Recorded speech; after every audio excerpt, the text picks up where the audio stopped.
श्री कृष्णाय वयम नमः। ऐसे परमात्मा का ध्यान करते हैं, भगवान का चिंतन करते हैं, जिनका रूप ही सत्य चित्त स्वरूप और आनंद स्वरूप है। ऐसे परम श्री भगवान को हम स्मरण करते हैं, जो विश्व की उत्पत्ति, पालन और संहार के एकमात्र हेतु है। आध्यात्मिक, मानसिक ताप आदेविक देवताओं के द्वारा प्रदान किया जाने वाला तप और आद भौतिक प्राणों के द्वारा प्रदान किए जाने वाला तप, इन त्रिविधि तापों को जो नाश करने वाला है, ऐसे श्री कृष्ण श्री सहित कृष्ण श्री राधा रानी के सहित भगवान श्री कृष्ण को हम सब प्रणाम करते हैं, नमन करते हैं। यम प्रवर्जन्त मनुपेत कृत्याम द्वीपायनो विरहाकता अजो हा पुत्रेति तन्यतया तारोभिने दुस्त सरभूतिर्दय मुनिमान तस्मै। जिस समय श्री सुखदेव जी के उपयान आदि संस्कारों में भी नहीं हुआ था, उसी समय वन की तरफ चले गए। उन्हें वन के ओर जाते हुए देखे तो उनके पिता वेद व्यास जी पुत्र मोह में व्यतीत हो उन्हें पुकारने लगे, हे बेटा, पुत्र मत जाओ, रुक जाओ। उसी समय वृक्षों ने तन्मय होकर श्री सुखदेव जी की तरफ से उत्तर दिया, वेद व्यास जी, आप अत्यंत ज्ञानी हैं और इस प्रकार पुत्र मोह से दुखी हो रहे हैं। हम अज्ञानी हैं, परंतु हमें देखिए, प्रतिवर्ष हम में ना जाने कितने फल लगते हैं, उत्पन्न होते हैं, जाते हैं, परंतु हम दुखी कदापि नहीं होते हैं। इसलिए आप भी दुख का त्याग कर दीजिए, क्योंकि आत्मा रूप से श्री सुखदेव जी हम सबके हृदय में विराजमान है। सर्वभूत हृदय श्री सुखदेव जी को मैं नमस्कार करता हूँ। तीर्थ परम निमेष विख्याता अति पुनीत साधक सिद्धिदाता। तीर्थ परम निमेष विख्याता अति पुनीत साधक सिद्धिदाता। तीर्थों में श्रेष्ठ नेम शरण जो अत्यंत पवित्र है और साधक को सिद्ध प्रदान करने वाला, ऐसे नेम शरण तीर्थ में विराजमान परम विद्वान श्री सूत जी के कथा अमृत का रस स्वादन करने में कुशल श्री शौनक जी ने कहा, अज्ञान ध्वांस विद्वांस कोटि सूर्य समा प्रभा सुताख्या कथा सार मम कर्ण रसायनम। सूर्य, आपका ज्ञान अज्ञानता रूपी अंधकार का नाश करने में करोड़ों सूर्य के समान है, इसलिए आप हमारे कानों को अमृत के समान मधुर लगने वाली कथा सुनाइए। वो कथा भक्ति, ज्ञान, वैराग्य को प्रदान करने वाली, जिससे माया मोह का नाश हो, जिसे वैष्णव भक्तों ने कही हो। ऐसे घोर कलिकाल के कारण प्राय जीव असुरी स्वभाव के हो गए हैं। वो कथा उन्हें शुद्ध करने वाली हो, श्रेष्ठ से श्रेष्ठ तथा पवित्र से पवित्र हो और शीघ्र ही भगवान श्री कृष्ण को प्राप्त करने वाली हो। काल ब्याल मुख मास निर्णास हेतवे श्रीमद् भागवत शास्त्रम काल किरणे भासते। काल रूप में महान सर्प का ग्रास बने हुए प्राणियों के दुखों की निवृत्ति के लिए कलिकाल में श्री सुखदेव जी ने श्रीमद् भागवत का प्रवचन किया।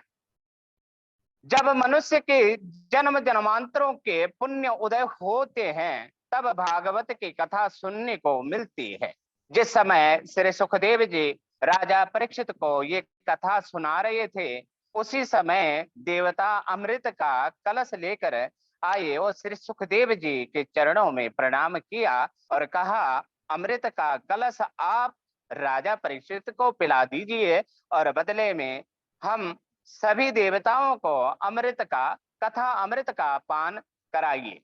श्री सुखदेव जी कहते हैं, क्वा सुधा क्वा कथा लोके क्वा कांच क्वा मणिर्महान। श्री सुखदेव जी ने देवताओं की इस व्यापारिक बुद्धि को देखा तो कहने लगे, देवताओं, जिस कांच मणि की बराबरी नहीं कर सकता है, उसी प्रकार स्वर्ग का अमृत कथा अमृत के बराबर कैसे कर सकता है। स्वर्ग का अमृत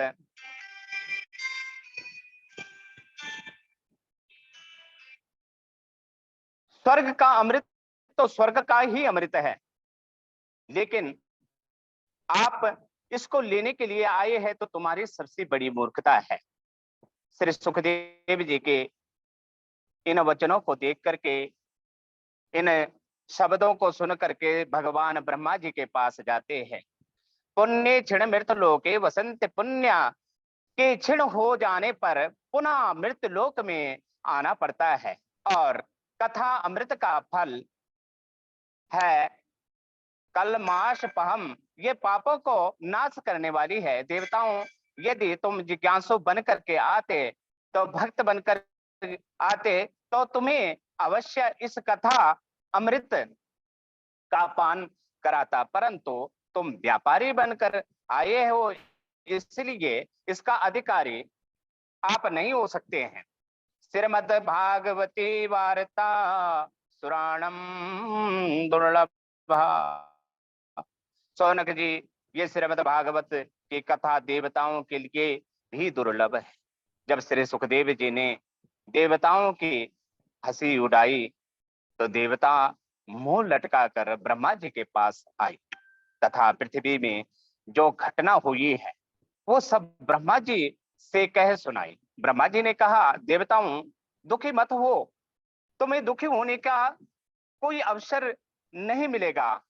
अब 7 दिन में देखते हैं, 7 दिन पश्चात राजा परीक्षित को मोक्ष को देखा तो ब्रह्मा को बड़ा आश्चर्य हुआ। उन्होंने सत्यलोक में एक तराजू बांधा, उसमें एक तरफ संपूर्ण साधनों को रखा और दूसरी तरफ श्रीमद् भागवत को रखा। भागवत जी की महिमा के समान समस्त साधन हल्के पड़ गए। उस समय समस्त ऋषियों ने माना इस भागवत को पढ़ने से, श्रवण से वैकुंठ की प्राप्ति निश्चित होती है।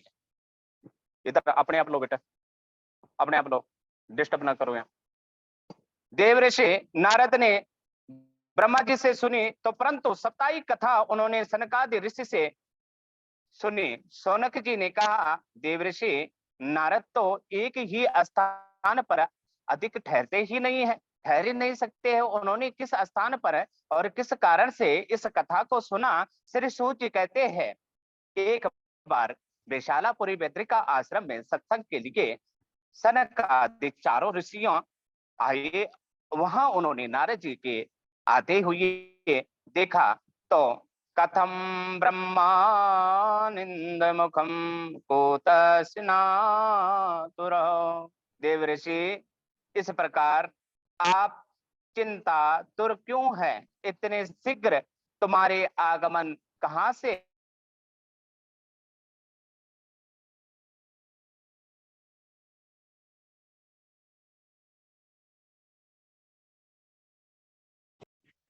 अहम पृथ्वी यातो ज्ञात्वा सर्वात्मामिता। मुनीश्वर, मैं पृथ्वी लोक को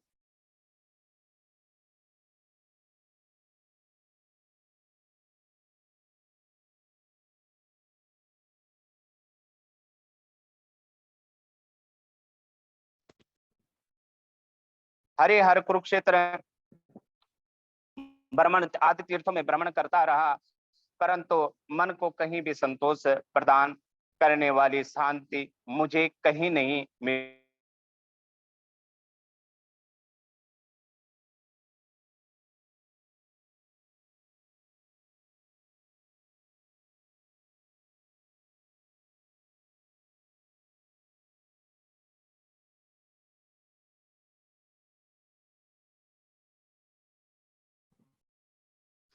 परंतु मन को संतोष करने वाली शांति मुझे कहीं नहीं मिली।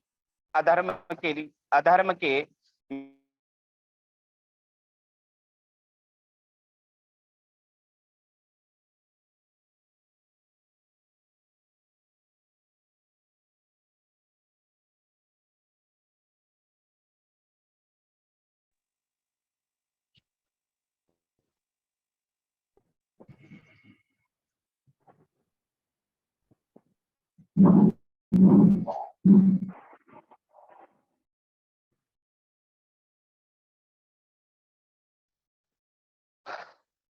पाखंड निरत संतों विरक्त सपरिग्रह है।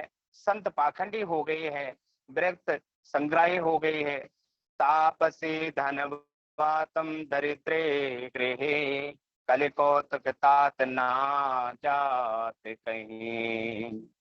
घर में स्त्रियों की प्रभुत्व चलती है, साले सलाहकार हो गए, पति पत्नी में झगड़ा मचा रहता है। इस प्रकार के कलियुग के दोष को देखता हुआ यमुना के तट श्री धाम वृंदावन पहुंचा, जहां भगवान श्री कृष्ण की लीला स्थली है। वहीं मैंने एक आश्चर्य देखा।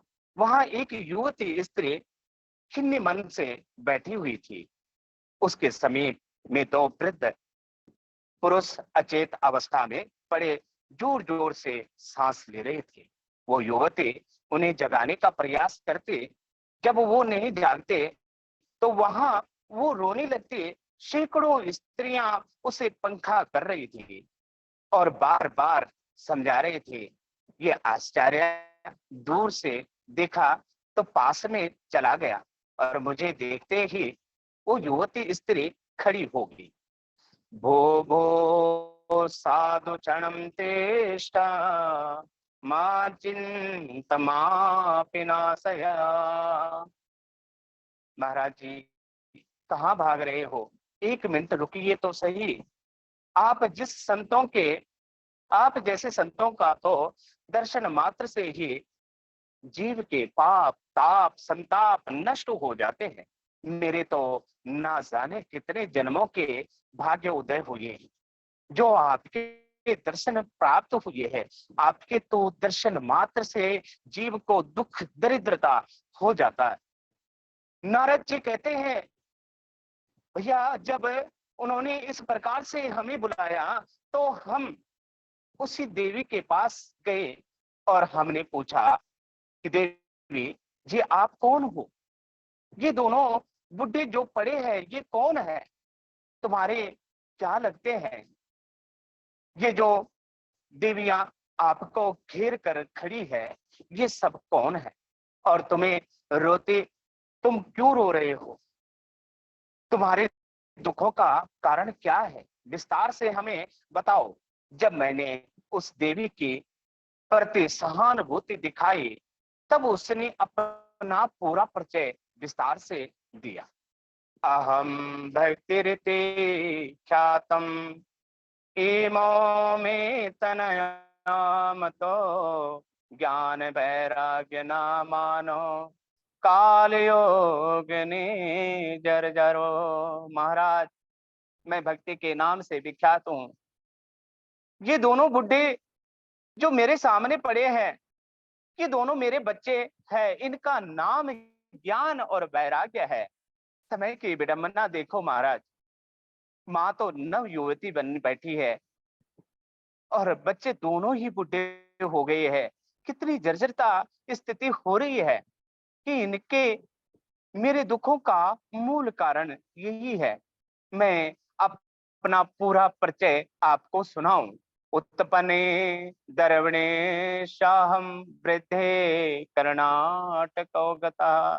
दक्षिण भारत में मैं पैदा हुई कर्नाटक में बड़ी हुई, महाराष्ट्र आदि प्रदेशों में मेरा कहीं कहीं पर बड़ा सम्मान हुआ, पर कई प्रदेश ऐसे भी थे जहां पाखंडियों से खंडित होकर मुझे पीड़ित होकर भागना पड़ा। इस प्रकार से अनेक देशों प्रदेश में घूमती घूमती जैसे ही मैं वृंदावन में पधारी, तो वृंदावन पुनः प्राप जीव जैन सुर रूपिणी मैं युवती हो गई, परंतु मेरे पुत्र अभी भी वैसे ही थके मंदे पड़े हुए हैं। इसलिए अब मैं इस स्थान को छोड़कर अन्यत्र जाना चाहती हूँ। देव ऋषि नारद ने कहा, देवी, ये दारुणा कलयुग है, जिसके कारण सदाचार, योग मार्ग, तपस्या लुप्त हो गई है।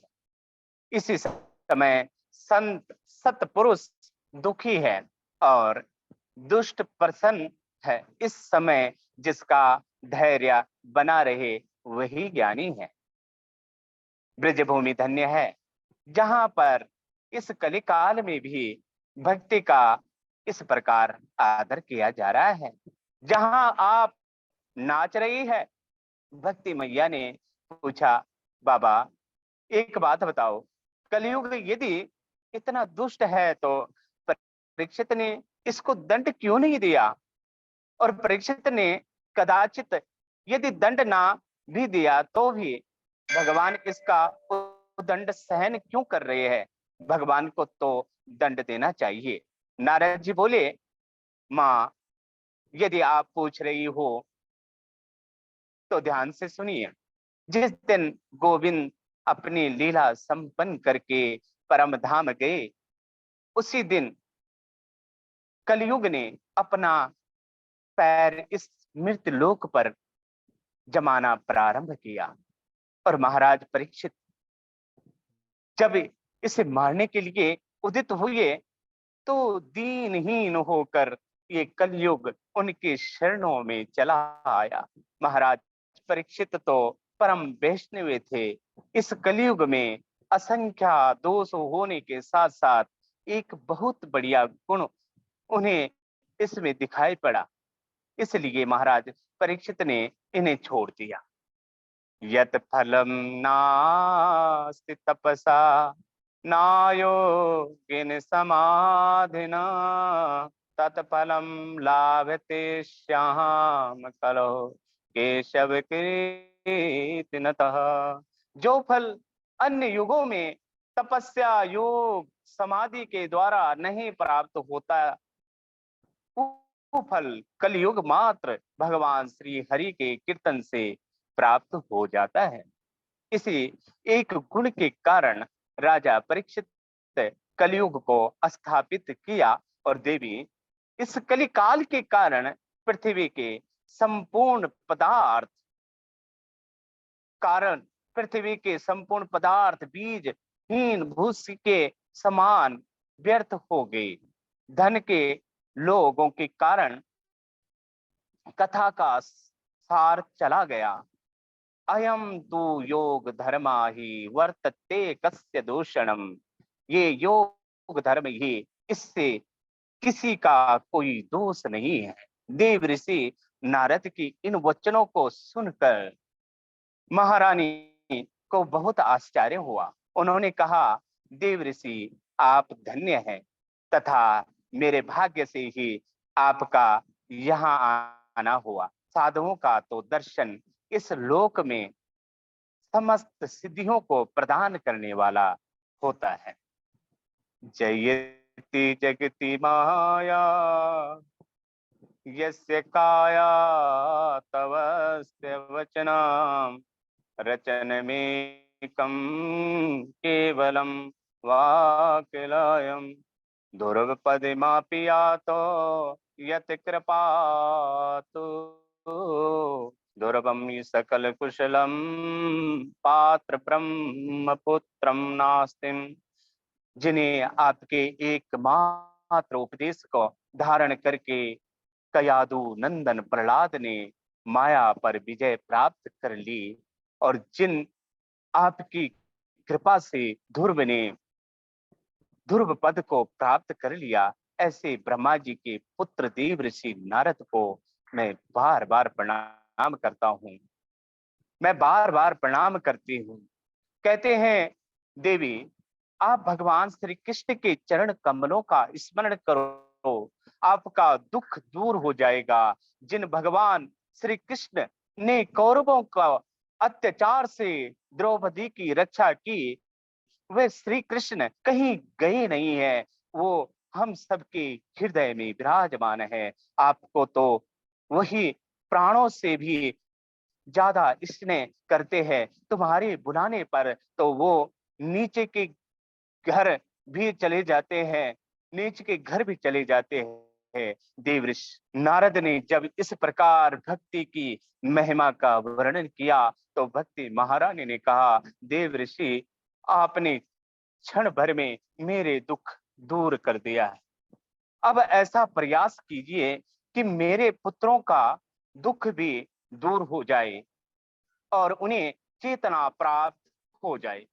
भक्ति महारानी के इस प्रकार कहने पर देव ऋषि नारद ज्ञान वैराग्य हिल डुलाकर उठने का प्रयास किया, परंतु जब भी नहीं उठे तो उनका नाम पुकारने लगे। इतने पर भी नहीं जागे तो वेद वेदांत का घोष और गीता का पाठ करने लगे। इससे वे जैसे तैसे जागे, परंतु जम्हाई लेकर पुनः सो गए। ये देखा देव ऋषि नारद चिंतित हो गए और गोविंद का चिंतन करने लगे। उसी समय आकाशवाणी हुई, उद्धम सपलास्तयम भासितम ना संशय। देव ऋषि तुम्हारा उद्योग सफल होगा, इसमें कोई संदेह नहीं है। इसके लिए तुम्हें सत कर्म करो और वो सत्कर्म तुम्हें साधु पुरुष बताएंगे। आकाशवाणी को सुनी तो देव ऋषि नारद विचार करने लगे और आकाशवाणी ने भी गुप्त रूप से वर्णन किया, वो कौन सा साधन है जिसके करने से ज्ञान वैराग्य की मूर्छा दूर हो जाए। देव ऋषि नारद ने ज्ञान वैराग्य को वहीं छोड़ा तथा तीर्थों में जाकर संत महात्माओं उसे ढूंढने लग गए। चल पड़े संत महात्माओं ने नारद जी को आते हुए देखा तो अपनी अवज्ञा के डर से मौन धारण कर लिया। कोई संत तो आश्रम छोड़कर भाग खड़े हुए। जब भी किसी एक निर्णय पर नहीं पहुंचे तो देव ऋषि नारद ने तपस्या करने का विचार किया, क्योंकि तप बलम रखे पर पंच विधाता, तप बल विश्वा सकल जग त्राता। तप बल रुद्र करे संघारा, तप बल शेष घरे करे मैं भारा। तपस्या करने के विचार से देवऋषि नारद बद्री का आश्रम आए। वहां उन्होंने सनक आदि मुनीश्वरों को देखा तो उनके चरणों में प्रणाम किया और उनसे कहा, मुनीश्वरों दिखाए तो 5 वर्षों के लगते हैं, परंतु आप पूर्वजों के भी पूर्वज निरंतर हरि हरि शरणम करते रहते, इसका जाप करते रहते हैं, जिससे वृद्धावस्था आपको वंदित आपकी भूभंग मात्र से भगवान श्री हरि के द्वारपाल जय और विजय वैकुंठ से पृथ्वी में गिर पड़े और जिन्हें आपकी ही कृपा से उन्होंने पुनः वैकुंठ को प्राप्त कर लिया। हे मुनीश्वर, वो आकाशवाणी साधनों के विषय में कहा, वो कौन सा साधन है बताइए। सनक आदि मुनीश्वरों ने कहा, देव ऋषि प्रसन्न हो जाओ, वो साधन बहुत सरल है और पहले श्रीमद भागवतापसातु गीता सुखादि। वो श्रीमद भागवत की कथा है जिसका ज्ञान सुख आदि मुनीश्वर करते हैं। इसी श्रीमद भागवत द्वारा भक्ति ज्ञान वैराग्य तीनों को महान बल मिलेगा और ज्ञान वैराग्य दोनों का कष्ट दूर हो जाएगा। देवर्षि नारद ने कहा, मुनीश्वरों, जब वेद वेदांत की और गीता पाठ से ज्ञान वैराग्य की मूर्छा दूर नहीं हुई तो वो श्रीमद् भागवत से कैसे जागेंगे? क्योंकि भागवत के प्रत्येक श्लोक और पद में वेदों का अर्थ ही तो निहित। तो शनक आदि मुनीश्वरों ने कहा, देव ऋषि, जैसे वृक्ष में जड़ से लेकर शिखा प्राप्त रस विद्यमान है, परंतु स्वाद फल से प्राप्त होता है। वो स्वाद लता शिखा नहीं प्राप्त करवा सकते। अन्यथा जब हमें कुछ स्वाद लेना चाहिए तो उसके लिए हमें फल को ही खाना पड़ता है। प्राप्त हो सकता है दुग्ध में घी विद्यमान है, परंतु घी से जो पकवान बनाए जा सकते हैं वो दूध से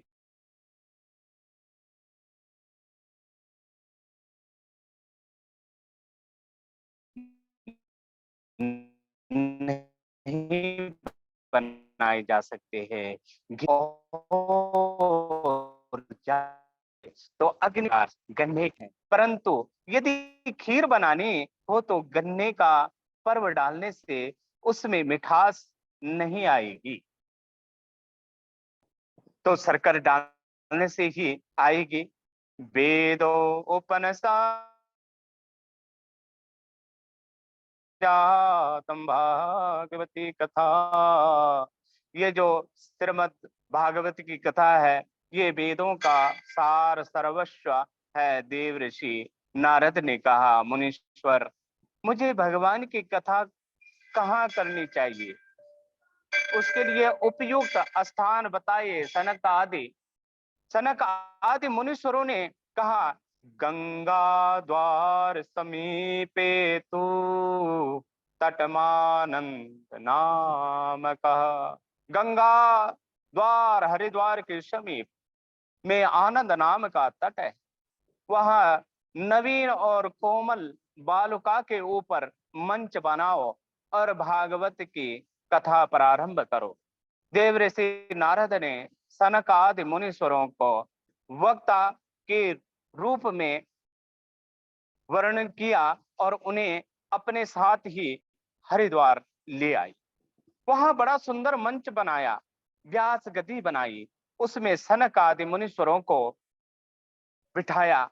सनक आदि मुनीश्वरों ने जैसे ही भगवान की भागवत कथा प्रारंभ की तो त्रिलोक में हल्ला मच गया। ब्रह्मा आदि सभी देवता, भृंग, वशिष्ठ, वामन आदि ऋषि, वेद वेदांत मंत्र यंत्र तंत्र, प्राण गंगा आदि समस्त तीर्थ पुरतमान होकर कथा सुनने के लिए प्रकट हो गए।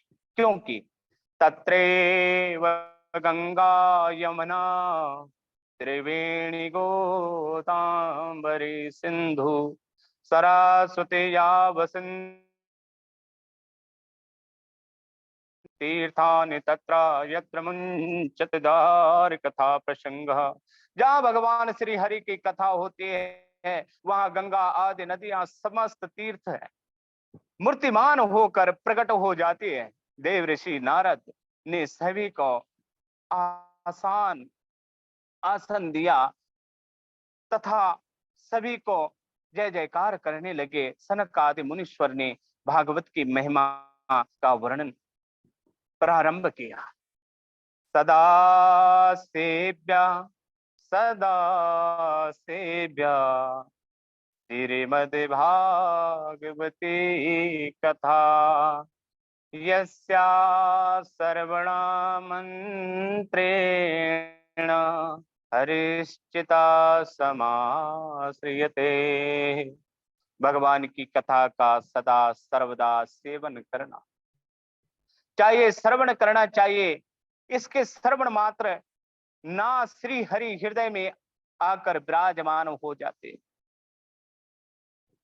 बहुत से प्राण और शास्त्रों को सुनने से क्या प्रयोजन, ये तो भ्रम उत्पन्न करने वाले हैं, मुक्ति प्रदान दान करने के लिए एकमात्र भागवत शास्त्र ये गर्जना कर रहा है। मृत्यु का समय निकट आने पर जो भागवत कथा का श्रवण करता है, भगवान श्री हरि उस पर प्रसन्न होकर उसे अपने वैकुंठ धाम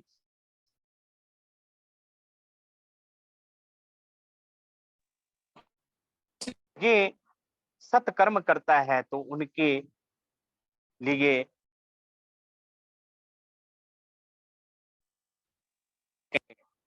आजन्म मात्र मापेन सतेन किंचित्ते खान पीतम चंडालवाचा खकदवातेन नित्यं मिथ्या स्वजन्म जननी जन्य दुखा भजः। जिन्होंने अपने जीवन में मन लगाकर भागवत का श्रवण नहीं किया वो चंडाल अथवा गधे के समान है। उसे व्यर्थ में ही अपने माँ को प्रसव पीड़ा प्रदान की। वो जीते जी मुर्दे के समान है। पुरुष रूप में हार रूप पशु के समान है। ऐसे मनुष्य को धिक्कार है।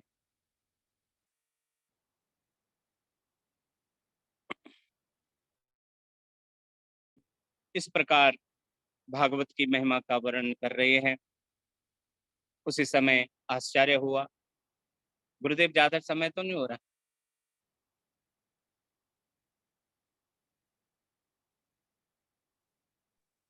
हाँ जी, समय तो आपका पूर्ण हो चुका है।